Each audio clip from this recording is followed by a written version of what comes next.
Hello and welcome to the Visualizing Peace podcast. My name is Otilia and Harris, and I'm one of the student researchers at the Visualizing Peace project here in St. Andrews. My research has delved into how acts of love and care are important when building for peace in our wider society. This podcast series has explored these topics by interviewing guests from different backgrounds. Today, I'm very pleased to be joined by Harris, who is also a member of the Visualizing Peace project, and we will have a discussion about the importance of love, care, and inner peace in the context of post-trauma recovery, as well as cross-generational trauma, together with Johanna McMullan and Gallagher, who are part of the WAVE project that Harris will introduce now. The WAVE Trauma Centre in Belfast is a leading support organisation for victims and survivors of the Troubles in Northern Ireland. The Troubles was a period of conflict that lasted from the late 1960s to the late 1990s. Over those 30 years, 3,600 people were killed and 40,000 more were severely injured or maimed. Northern Ireland is a small country of roughly 1.8 million people. If we extrapolate those numbers to the UK, it would be the equivalent of 110,000 people killed and over 1.1 million wounded. The Centre's mission is to promote peace, reconciliation and healing in Northern Ireland by addressing the long-term impacts of the conflict on individuals, families and communities. Today, WAVE is the largest cross-community victims group in Northern Ireland with 5 centres and 15 satellite projects spread across the country. One of our guests, Johanna, has been involved with the WAVE Trauma Centre in Belfast for over a decade. Beyond that, Johanna is a senior lecturer of nursing and midwifery at Queen's University in Belfast. She's a nurse lecturer at the university who is responsible for the delivery of various teachings and learning activities within adult nursing. Our other guest, Dr. Gallagher, came to the WAVE in 2010 as one of those in need of support after his own experience of the conflict. In 1994, Paul and his family were held hostage in their home by 4 gunmen who lay at wait for Paul's next-door neighbour. When the next-door neighbour failed to turn up, the gunmen decided to shoot Paul instead. He was hit with 6 bullets, which left him with severe life-threatening and life-changing injuries. With the support of WAVE, he returned to school and earned his BSc in Trauma Studies at the Queen's University in Belfast, and then a Master's in Conflict Transformation and Social Justice. In 2021, he earned his PhD in Sociology, who has also been involved in the WAVE's Citizen Education Programme, which will be discussed in this podcast. So with that said, we're very pleased to have the both of you joining us today, and we'll delve into the first question. If you could tell us a bit more about yourselves and how you became involved with the WAVE project. Yeah, so my background is indeed nursing, and in particular accident and emergency or ED nursing. And it's been apparent to me from nursing in Glasgow and London, coming back to Northern Ireland, that was during the time still of conflict, but happily less numbers coming in being actually maimed at that time. But throughout my career and in my teaching, we try and instill into students the need for person-centred care. So that's to take into account somebody's particularities to individuals and their context in the family and community. And particularly in accident and emergency nursing, we were seeing the effects of transgenerational traumas that would be known now, with particularly high levels of antisocial behaviour and drug addiction and so on as a result of the conflict, even though it was supposedly now peaceful post-conflict times. So it was actually 3 curriculums ago, as we talk about, that public health and social sciences were particularly interested in how we would incorporate users and carers of the service to tell their story, which we do across all disciplines in healthcare, because it's much more impactful to hear of people's real life experiences as opposed to, case studies. And it was a colleague of mine, Dr. John Parr, and our Director of Education at the time, Marion Mutry, who had been involved with the WAVE Trauma Centre and invited folk from WAVE to come and do a lecture and then tutorials with different members of WAVE to come and tell the students their experience of being in hospital and how it impacted on their lives. So we've been doing that for 15 years now, and the outcomes have been fantastic, but we'll come to that later on. Yeah, thank you so much. I'm fascinated to hear more about that. So you, Paul, how come you became involved with the organization? I suppose I came along the WAVE at around when they were in 2010. I'd been injured before, so it was sort of 16 years on. And for me, when I first came along the WAVE, I was to get involved in victims' issues in a political way with a small p. I had witnessed these issues in Northern Ireland on television here, and from afar, being very much politicized by politicians and some groups, different actors trying to pitch victims against victims. This sort of stuff to competitive victimhood. And I didn't like what was going on. So I thought maybe I had a voice to give to the debate in some way or other. I reached out to somebody in Wave who I knew worked there. I'd seen them on TV, and I ended up saying, was that a big agent really? And that was it. That was my way in the door. First came along, I was introduced to a group of people who had been experienced similar injuries to myself, and contacts, people who had experienced bombs in restaurants who had lost their limbs, lost in an instant, people who had been blinded with bombs going off and glass going into their faces. Very graphic. Think about this. It isn't just that clean cut. Think about it in a hospital setting, like an amputation. People's lives were changed really in that instant, and I was one of those. So when it came to where I began to recognise that there were other people like me, because up to that time it's sort of just been living the old night and just become another one of the victims of the troubles. Well, I survived. Many others didn't. But we came together in this group and started to recognise that we had new needs, and some of them had old needs that were going back years. And we started what was called the Wave Injured group, and started the campaign on behalf of the injured. That led on to a pension for the injured, which I'll talk about maybe later on. But that was my first introduction to Wave. And even to talk about Johanna's work here and getting involved in citizen education in School of Nursing and the School of Social Work. And that's moved on to School of Medicine, counsellors, lawyers, anybody working on the front line of trauma, anybody who works with people who experience trauma. We try to get in there to give them an understanding of what trauma is, and about how we can use our voices to help them to understand maybe what they're going to be facing out there. So that's the sort of nub of how I got involved in Wave and in this project as well. Thank you. Very moving story. And also, I'm sure there is an interesting connection between you guys from working together. I wonder then, both from like what really been trying to delve into is how love and care is talked about and how it is important in different aspects of society. And you partly touched upon that before, Johanna, with saying, okay, maybe we had that it declared peace that had sort of come, but we still saw a lot of trauma in the people living or still coexisting with those scars from the real conflict. And well, you are a very vivid example of that, Paul. So I wonder if both of you have something to say about how love and care is important, both in dealing with PTSD as well as moving on from trauma or living with trauma from conflict. I was very fortunate during the period of the Troubles because, lived in suburbia, and yet my life was affected. I'm constantly telling my sons about, remembering having under your seat checked on the bus to see if there was a bomb under it. We felt nothing of it, and just all these strange things from childhood.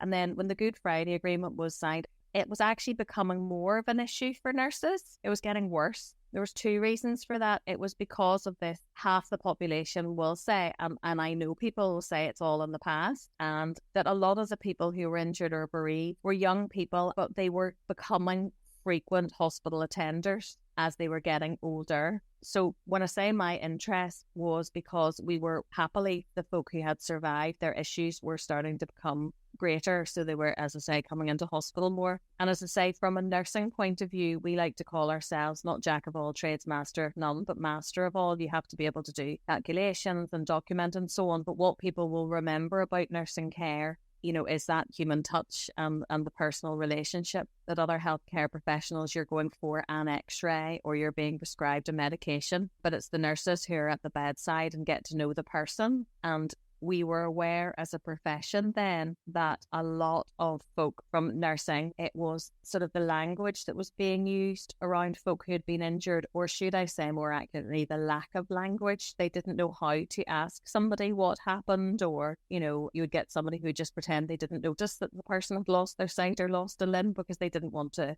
say something out of turn. So it was how, you're going to address that, how you're going to approach that conversation. So if you get somebody who's injured who is quite capable of mobilising themselves in a wheelchair, you don't go there. But as a nurse, you needed to know that. So it was how to sort of talk about these issues and, as I say, making sure that everybody's care was person-centred. So to give an example of that, if Paul was to be under my care in accident and emergency because he had something in his eye, I just wouldn't refer to the fact that he was a wheelchair user. Of course not, none of my business. But if it was something to do with, would need assistance, do something, you have to establish what normal routine would be. So it sort of becomes our business because you're trying to do the right thing for the person. That's a very difficult conversation to have. And we would have heard in the past nurses expressing surprise, do you know why that fella's in a wheelchair? And you go, well, yeah. And they're becoming more and more, say, frequent attenders, and huge percentages, Harry said in the introduction, because we're such a small population, there is a lot of people, that have been affected by it. So we felt the need for this education. What about you, Paul? I'd even bring it back to my first encounter with nursing was basically waking up after the call attack in 94. I'd never been to hospital or really anything before. And I'll always remember that moment, waking up in intensive care, not knowing what was going on, not knowing what had happened or why it happened, and everything else. I had a ventilation tube down my throat at the time, and I would look around me and I didn't know where I was, and the person standing in front of me, waiting with brow, holding my hand, was a nurse. And I'd always remember that moment because I was sweating, I was disorientated, and he was there. He was calming me down to see the cold cloth on my forehead and just explaining where I was, explaining sort of what had happened, that he's going to give my parents that he came in to talk to me. And just that sort of act of kindness in that initial moment. And then in the days after, I was in intensive care with the ventilation tube for about a week or so. And I couldn't really communicate without using like an A4 sheet with the alphabet on it. I was typing out that type of thing. So just the care and attention that I got from that initial nurse, and I'll always remember. And I'll always pass on that to any student nurses who I'm talking to about those moments that stick with people. And they really do stick with people. And look, I was in the hospital a couple of days ago with trying to get IV antibiotics for ongoing infections, which all stem from the injuries and everything else. So I'm a very frequent attender over this past number of years, and I've lost one of the kidneys a couple of years ago due to complications, all down to paraplegia. So there's all these issues that are going on, and I've seen some great nurses over the years. I've seen a couple of the cases that just weren't great as well, and I've tried to help them to put that straight. I've also bumped into some of the students who have taught over the years too, and they pop in to say they remember the work that myself and others have done for them, and it really sticks with them. So it's these real life examples rather than something written down on a case study. I mean, they can really question us, they can really hear us. We're very honest about anything that they want to know, because what we're trying to do is create a better nursing staff, better people for the future to really look after the legacy of what happened in this place. And I'll always, no matter where it's any type of student or anybody working sort of on the front line, is about making sure that they keep up their empathy skills and always make sure that their empathy is at top level, and they keep finding ways that they're there, they're listening, they're seeing what's going on with somebody in the room, and maybe afraid to speak or maybe afraid to annoy them because they feel as though they're too busy. You know what I mean? Just always to be perceptive, and that's something we hope to get across. It's incredible in terms of talking about your story and how the Wave Project has sort of developed you and sort of that process and journey you've had to go through to be where you are. And I'm sure that's a feeling that's shared by many people who've been part of the centre and been helped by the centre. I think what's really important is, this idea of inner peace and sort of moving forward from it. But the Good Friday Agreement's always been discussed as a sort of fragile peace process. There's been continuing issues going on, and today, since the Brexit referendum and the Northern Ireland question, there seems to have been sort of rise of tension. How does somewhere like Wave, from a grassroots perspective, trying to ensure that peace process is maintained? What are the sort of lessons that need to be learned, and how can we sort of prevent the troubles reoccurring as tensions rise again? I think that's an interesting thing to have from Women Against Violence. Yeah, well, I suppose we have sort of based itself on some of the different trauma models that are out there. Maybe Judith Herman's model around creating a place of safety first. That's first and foremost. Without safety, people can't connect, they can't trust anybody. They need to feel safe within themselves, not just for the people around them, but the way trauma affects our bodies. And that becomes stuck, right? This becomes stuck, and it becomes stuck in society as well. But on a human level, we've evolved to really have three core needs. One is safety, one is satisfaction, and the other one is connection. And within that, and this brings you back to this notion of peace that you're talking about, inner peace. That is safety in itself, this notion of inner peace. And feeling as though there's no fear around you, nobody's going to attack you. So that in itself, the absence of violence, is a good thing, obviously. But we need to build on that. So the second part then is satisfaction. And really that's about feeling content and feeling happy in your life and having some purpose in your life as well. And the third one, which is massive, is around connection. And that's where love comes in. You need to be able to love yourself. Trauma brings on a lot of shame, a lot of guilt, and a lot of stigma. sort of blame yourself for things that have happened to you. It's irrational, but this is the way the mind thinks. Keeps you stuck in that trauma response. And if you end up stuck in that trauma response for too long, this is when your body starts really attacking you. Your mind starts attacking you as well. And you don't really know what's going on. You're disconnected from everything. You're disconnected from yourself. So when you come along to the likes of Wave, it's a place that sort of helps to regulate you. The building itself is set in a nice setting, and the people you meet are lovely people, always there to help you. And then you get to meet the other people as well. You get to meet the other survivors, and you're in different groups. There's different things going on. But there's also things like holistic therapies, where it just calms the body down. There's counseling, there's day trips, there's all sorts. And that's the sort of thing we do. So we're trying to create a place of peace and safety within Wave. And then that helps the people themselves then to be able to move back into society with that feeling, into their families. The families see that they change from being people who are had up with trauma, had up with fear, to becoming more open or loving. And that's the start of it. So that's the trauma model that Wave works on.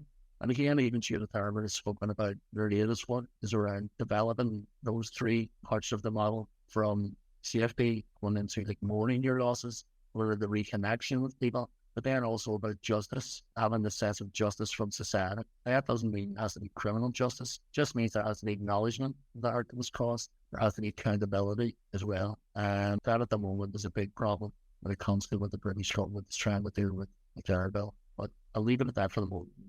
From my perspective, as I say, I can't talk about being injured. What I can talk about is I was definitely from the part of community who thought that's done and dusted, never to be spoken about again. But then I went into this world of healthcare professional and thought it's clearly not. And your question was about how do we prevent, the tensions rising again. This is a personal opinion only, but young folk who didn't, as I say, my life was affected as a teenager, where you went, what time things were open to. I happened to be at a pre-formal where the police came through the front door and said, we'd all go out the back door. We were going out the back door, and there was another police officer saying, this side, this. I had to sit on the floor until the windows came in. That was completely normal. And I think what I was starting to hear as well as seeing more and more folk coming in who had been injured, where it quite clearly was not over for them, never be. But young folks starting to say things like, no, I'd fight for that side, no, I'd stand up for that side. They're starting to get polarised again, and that's because they haven't a clue what it was like when it was bad. Not a clue. Our intent with engaging with citizen trainers was a real life experience. And don't forget, it takes me 3 years to try and get young folk to understand this rationale of person-centred care, and it takes citizen trainers 2 hours to do that. But the side product of that was that students themselves were being educated about the situation. So it was win-win. So every year I have 600 19-year-olds who have been forced to think about these issues and think to themselves, it wasn't all that pretty. And maybe I don't think as divergently as I thought. Maybe I would be willing to compromise because they didn't really know what they were talking, and it wasn't their fault. So I think that's a really added bonus that we hadn't really thought about. Interestingly as well, the majority of the students have never been affected, so they've been educated, but there's been a small minority that we're very careful to help after these sessions as well, who have been affected by the troubles and have never been able to speak about it. Somebody in particular whose family did come up through Wave, and what actually moved me to tears that day was he was able to say to his friend, that's actually why I am doing mental health nursing, because my family was affected by the troubles. It was dreadful. We came to Wave, I found a family, they supported me, homeworks, clubs and everything, and that's why I'm doing nursing. Well, you can imagine the room then. So it actually gave the ones that didn't know what they were talking about now have a little bit of insight, not great. They go home to their families, they go on to placement and talk about these things, but those that were affected also, it was a safe place, as you say,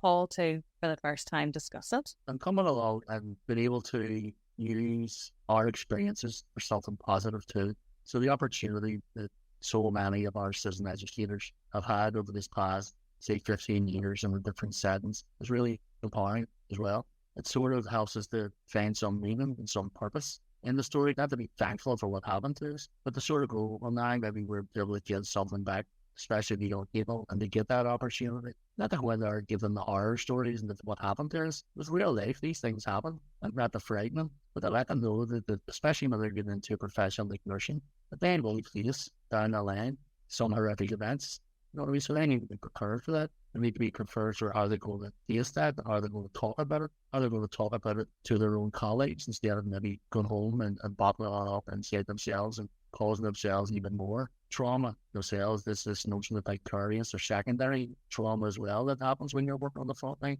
So it's about letting them understand how trauma affects the body, how it can be hypervigilant and really high anxiety, or else how it can really depress you and bring you down and make you hypo-aroused as well. So there's just different aspects. But understanding maybe this notion of the window of tolerance that we want to be able to live in, regulate it and calm a lot of the time. But things happen that come along and knock us off kilter. But most of the time we'll calm down and we'll be able to move on and be resilient. Sometimes when the trauma is too much, we end up stuck in a trauma response. And that's what I just think psychoeducation, just even going in and just giving any student an understanding of what trauma does, just gives you back that bit of control. I know it did for me whenever I first came to Wave and did a short course in trauma. And it just sort of brought back to me the places I'd been in my life journey over the number of years, where it'd been in my head, where it'd been in my body. And it just gave me a sense of control whenever things did happen again. But this is just a trauma response. This isn't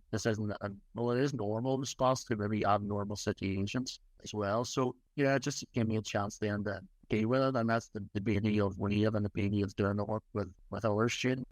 I think it's worthwhile saying as well, Paul, that you're obviously a highly educated man, but our citizen trainers are from every background under the sun. I evaluated from the student's perspective, and I have never had a teaching intervention that has been evaluated so highly. But we were very mindful that there was a cost to citizen trainers, as in literally getting to these buildings and coming and recounting their story. And so I did a piece of work with 2 focus groups and a few sort of one-to-one interviews, and again was really moved because people were saying, oh, it's not great, thank goodness that happened so that I could be a citizen trainer in Queen's. But the main themes that came out was keeping loved ones alive, as to honour their memory, but to make sense of the situation and have that validated. And it was one particular person that, again, you all know who I'm talking about, he said, my life was in turmoil and doing this has given me a sense of peace and purpose, which was, again, not expected. We thought it would be good for students, but at a cost to citizen trainers, and we were so grateful. But we're just thrilled and unexpected to find that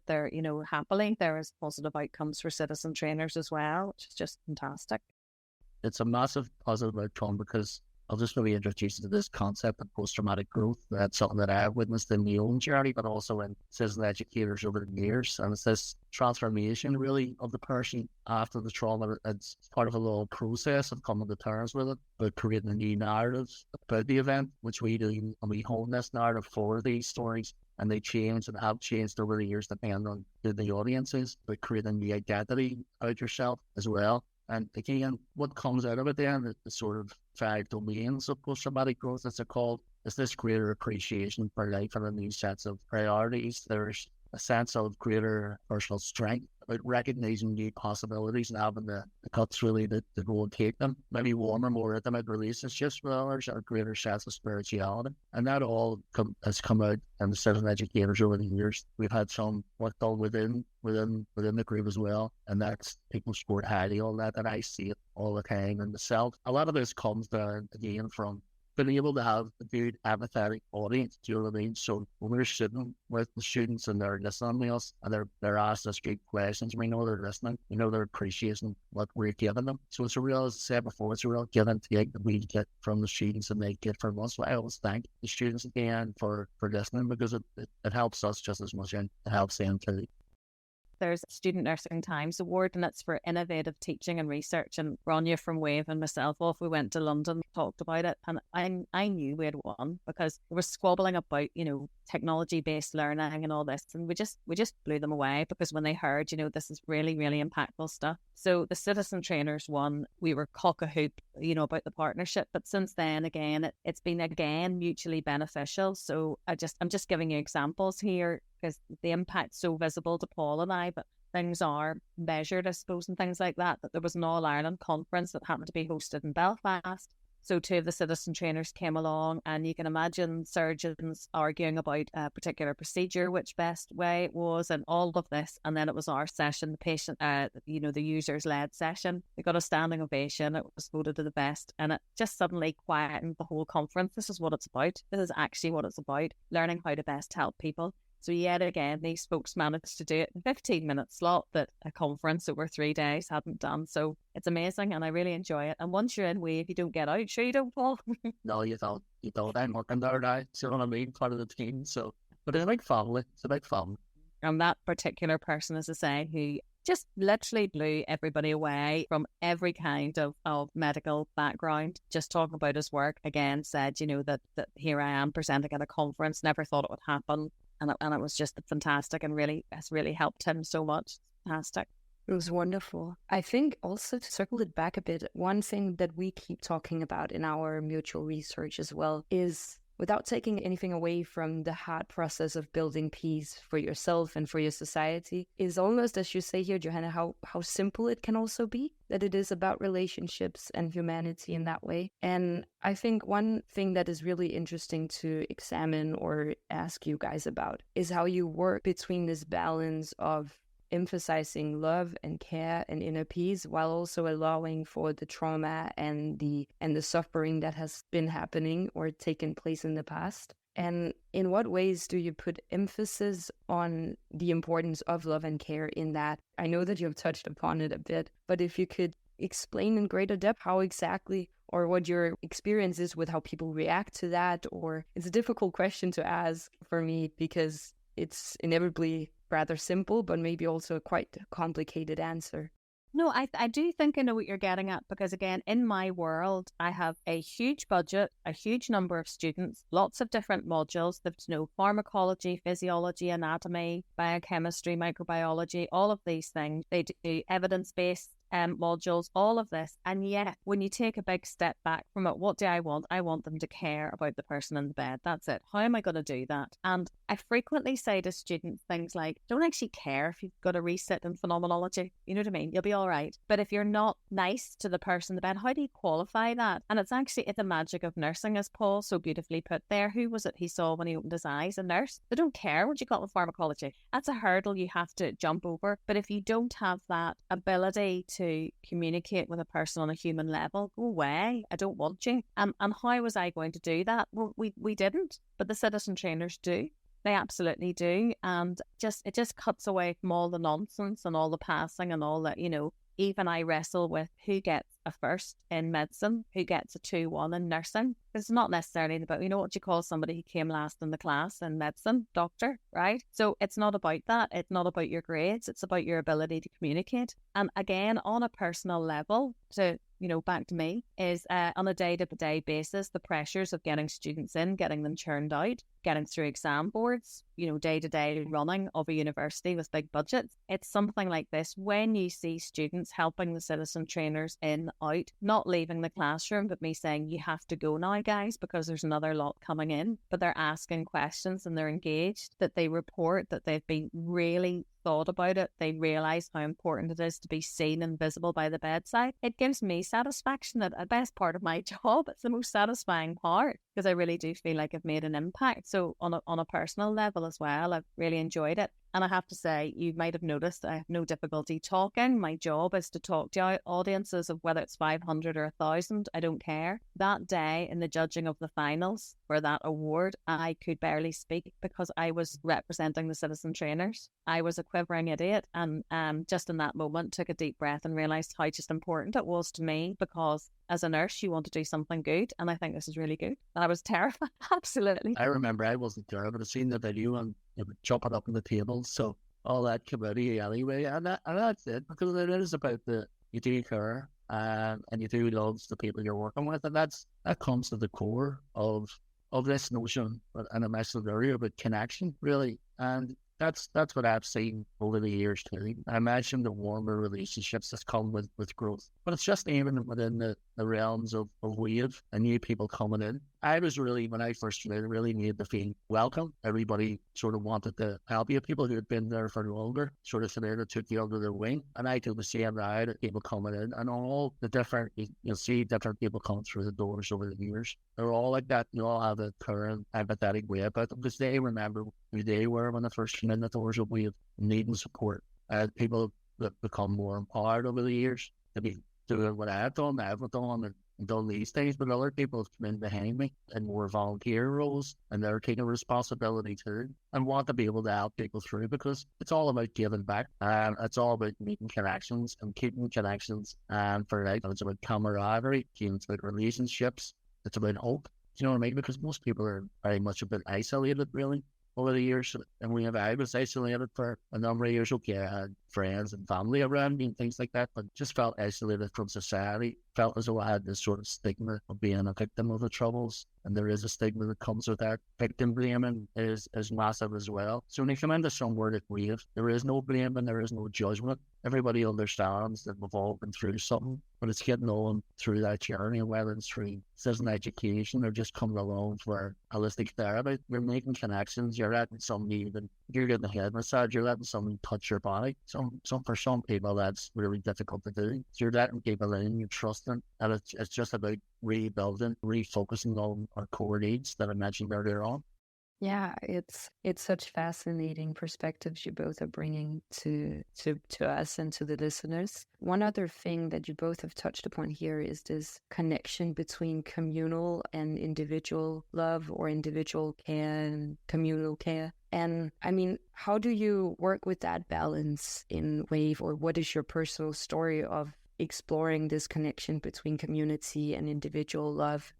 I suppose like WAVE would be known as a cross community group here in Northern Ireland. So we take individuals from all backgrounds, people who have been injured or bereaved by all the different actors. So some groups would be more single identity, and that's not to say that that's on purpose. Maybe it's because the group is formed around a particular gathering like security forces or ex-army or people who have been injured or bereaved by different groupings, and they feel safer in those settings. They don't like outsiders coming in because maybe there's a lack of trust there. Whereas WAVE was always very much cross-community and made sure it was that way. So we will meet people from all backgrounds, and it opens up our eyes to you, because Northern Ireland's very much in debated pace in many ways, and some people maybe hadn't met somebody from the other side of the fence, so to speak, for a number of years, and now they're coming in and they're seeing, and they hear their stories, and they're hearing that their pain is the same as somebody else's. So it ends up actually being able to hopefully filter down into their families, maybe just sort of put an end to this notion of sectarianism that's been here for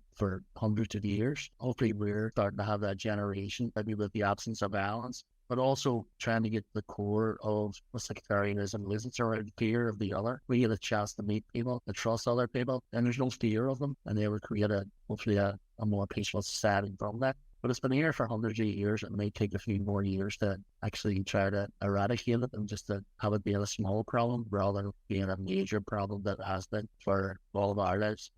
Again, from the point of view of the students, well, from in the context of Northern Ireland, we are all sectarian. We like to think we're not. So I come from a very religious upbringing, but not what I'd call a real proddy upbringing, a real sort of Christian, happy clappy upbringing. So if you'd asked me, I would have said, no, definitely don't identify. And my parents used to say, refuse to put Protestant or Catholic, say Christian. And I'd say, okay, but you can't help. It's the primary school you go to. It's your surname. It's not ever. In fact, the first time I was ever asked what religion I was, it was when I worked in St. George's in London, because it's just a very impolite thing to do, isn't it, Paul? But it's kind of can't help it. It's, you know, the street you live in and the school you went to, and what sport, what do you mean by football? I'll refer to Gaelic football. Others will refer to football or soccer. Do you know, it's ridiculous, right? So another sort of side product of this was it's too impolite. Lots of students that would have known each other that would said, sorry, how do you say your name? Because they couldn't pronounce it because it was Irish, but you wouldn't talk about it. And there they were in a tutorial group individually. You know, I might as well have pulled a pin out of a hand grenade and thrown it into the middle of the room and say, there you are, you're going to have to talk about it, because you're going to go out to wards. And if you work in orthopedics, it'll be people from every corner of this province and every background. and, the conversations that they would have, and dare I say a wee bit banterful. I mean, it's very banterful at Wave. You go in and get, like taken out of you no matter what happens. But, in Wave, they would say things like, they'd suddenly say to me, "Are you abroad?" And I'd go, "Yes." They said, "But your surname's McMullan." And you go, "Yeah, I know, I have one of these strange ones. It's both." But that conversation just wouldn't have happened without Wave. It just wouldn't. It would be seen as socially unacceptable, wouldn't it, Paul? Or people making it. So that's yet a side product. And if that's just, and excuse the pun, but it has literally been like a wave. The ripple effects have gone through then, families and that they'd all talk about with their friends, and one of them might be saying to their friends, "Well, you know what that lot are like," and they might say, "What lot?" "We were with Wave today, or my friends from Queens." So yeah, more let the ripple continue. It's great. And it's not something that we need to recognise ourselves. That's something to be ashamed of, being sectarian, because it's been going on for years, but we need to actually call it out amongst ourselves. We need to start with ourselves first, and that's what I was talking about, because it's easy to point the finger at them and us and we're better than them, and that's the way we've sort of been brought up politically and different ways. That's the end in families, but the whole sort of general feeling of the area around about fear. No idea one of these peace lines, so it was genuine fear, because you could have been getting beat up if you were anywhere near the other side of it as a child, and these things did happen, and the attacks at peace lines were going to be pretty severe. In many ways, bombs and shootings at the peace line, cases of fear. But also, we need to do it ourselves. We need to call ourselves out. We need to call it out when we see it happen in our own families and our children and others. My nephew was in the other week, and he was talking about the Huns. Do you know what I mean? You're the Protestants. I said, where did you hear that one from? When he was talking about he's a Celtic fan or something. Do you know what I mean? So these are up in Scotland. It's not a correct anyway. So I had to call him out on that and try to explain what he meant by that. And that's what we do. You know what I mean? And the young people that we're teaching about this type of thing as well. Do you want to say they will go in and be able to challenge in their own families? But for me, and you got it right at the very start, it's because of the education system, I believe, at the very start. If we're being educated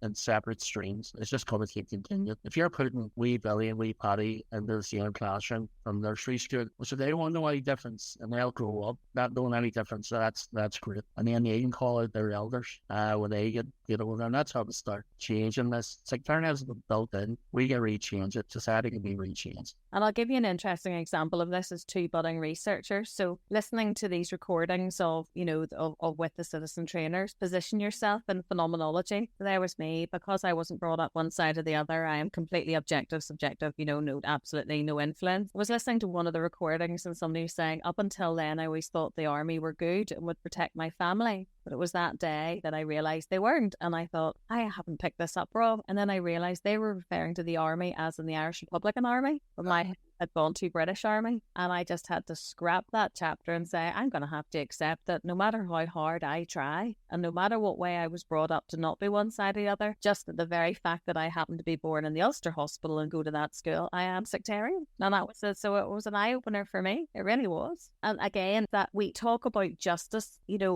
and trying to even things up, but we've gone from the sublime to the ridiculous in Northern Ireland. So out this window, I can see the Ulster Hospital. That's brought it into my head. And then there's other big hospitals. But Northern Ireland is so obsessed with making everything fair, right, that a lot of the ancillary support staff from the Ulster Hospital come from West Belfast, and a lot of the Royal come from East Belfast, because they're trying to even up the numbers. So we have this ridiculous situation where armies of folk are travelling across the city to go to a different hospital because other people in that hospital happen to come from that area, instead of looking at it's supposed to be a fair representation. But to say as simply it has to be 50% in that hospital working and 50% in that hospital is just mad. It's just madness. The whole thing's, saying that out loud to you two, merely seems ludicrous, and it is ludicrous, and we have to laugh about it. But, why on earth does Paddy work at the Ulster? And as you said, Paul, to use your term, why does Billy work at the Royal? So that somebody somewhere can tick a box to say it's 50-50. It's madness.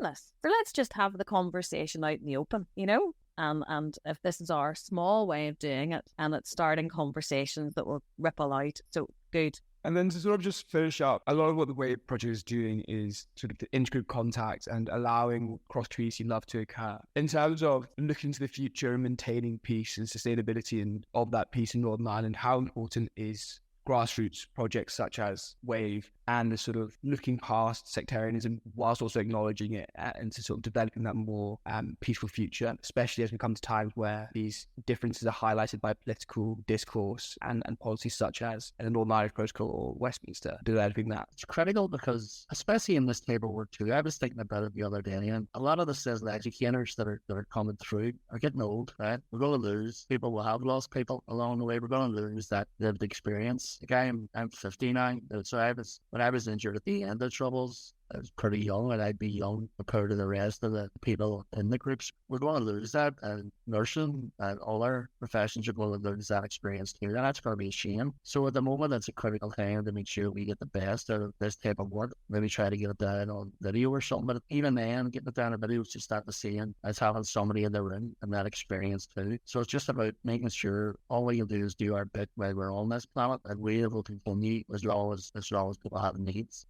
Our clientele coming through the doors, and lately from 4 years of age to 90 years of age, that's the sort of people that are coming needing support in some way or another. Sure, we sort of will be there for another way, but this type of work, it only has a certain shelf life because of the lived memory and the people who, as I say, will probably die young as well because of their injuries, being frequent hospital visitors too. So that's an issue, but we'll just do what we can. We're ready. Yeah, it'll be a glorious day when it's not needed till then. And yes, I suppose on the final note, the sad reality of the world is that, it's a model that can be replicated elsewhere. It'll be a great day in Northern Ireland where WAVE's not necessary and that students don't need educated about it. Happy days. But it's a model really that could be replicated everywhere and anywhere because it certainly works. I think that is a very beautiful way to end, and it feeds into lots of the other conversations we've been having about this need for a constant conversation about it and looking at education and curriculum and the way in which we talk to children about these topics. And it is something that are very close to our hearts, but also our academic interests. So just thank you so much to all of you for joining, me and also Harris today in having this conversation. Thank you for the opportunity. Absolutely. You're very welcome. It's been a pleasure. Thank you for sharing. And thank you to you, our listeners, for joining us again as we continue to explore how peace is understood, depicted, imagined, and visualized in our society. I will persist asking these important questions, and the next episode offers another perspective on what love, care, and peace mean in relation to one another. And if you would like to join the conversation further, you can follow us on social media. Just search for Visualizing Peace or get in touch directly by emailing us at vispeace@standrews.ac.uk. Our theme music was composed by Jonathan Young, and the show was mixed by Harris Sidifin.